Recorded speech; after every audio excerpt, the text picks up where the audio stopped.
Hindi cinema जगत के इतिहास में अभिनेता राजकुमार को कैसे भूला जा सकता है। अपने एटीट्यूड की वजह से ये आज भी लोगों के जहन में जिंदा हैं। आज भले ही इन्हें गुजरे वर्षों हो गए हैं, लेकिन इनकी छाप इंडस्ट्री में आज भी बरकरार है। मालूम हो तो बताना चाहेंगे कि बतौर हिंदी फिल्म से इन्होंने पहली बार डेब्यू किया था साल 1992 में आई फिल्म रंगीली के जरिए, और इसके बाद इन्होंने एक से बढ़कर एक फिल्में की। राजकुमार साहब की फिल्मों में एक बात सबसे ज्यादा खास रहती थी कि वो कभी भी फिल्म में ना ही अभिनेता ना ही फिल्म के खलनायक से कभी भी किसी से मार नहीं खाई। अपनी एटीट्यूड के दम पर ये इंडस्ट्री में छाए रहे और राजकुमार साहब की एक एटीट्यूड वाली छवि आज भी बरकरार है। फिल्मों में इनके डायलॉग डिलीवरी को भी लोग बहुत ज्यादा पसंद करते थे, जिन्हें सुनने के बाद हर कोई इन पर मोहित हो जाता था। लेकिन एक बार उसी समय के स्ट्रगलिंग एक्टर गोविंदा का इनसे सामना होता है और गोविंदा को एक झटके में ही पता चल जाता है कि राजकुमार साहब कौन हैं। मालूम हो तो बताना चाहेंगे कि 1992 के बाद राजकुमार साहब ने एक से बढ़कर एक फिल्में की, जिन फिल्मों के बदौलत उन्होंने बहुत नाम और शोहरत कमाया। इंडस्ट्री में उनकी एक अलग ही छवि बनी रही। हालांकि दिल से वो काफी दिलदार इंसान थे, लेकिन आखिर ऐसा क्या हुआ था गोविंदा और राजकुमार के बीच जिससे खफा होकर राजकुमार ने गोविंदा को असली औकात बता दी थी। तो चलिए हम आपको बताते हैं कि आखिर ये किस्सा कौन सा था।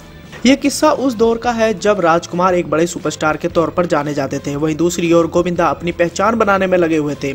उसी दौर में 1989 में एक फिल्म बन रही थी। फिल्म के डायरेक्टर थे मेहुल कुमार।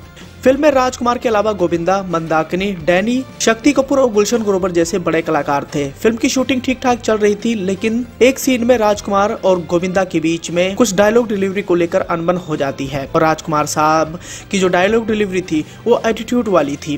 गोविंदा भले ही राजकुमार की बाद में इज्जत करने लगे थे, लेकिन उस दौर में पता लग गया था कि गोविंदा को कि राजकुमार आखिर क्या चीज है। हुआ यूं कि जब फिल्म की शूटिंग चल रही थी तब गोविंदा ने राजकुमार साहब का मजाक उड़ा दिया। उल्टा राजकुमार साहब को इस बात की भनक लग गई थी कि गोविंदा उनकी खिल्ली उड़ा रहे हैं। हालांकि गोविंदा ने हरकत मजाक के तौर पर की थी, लेकिन राजकुमार साहब ने जब सीन को क्रिएट किया तो उन्होंने गोविंदा की आंखों में देखकर जो डायलॉग बोला, गोविंदा के उससे पसीने छूट गए और गोविंदा को पता चल गया कि राजकुमार साहब को मेरी बात बहुत बुरी लगी।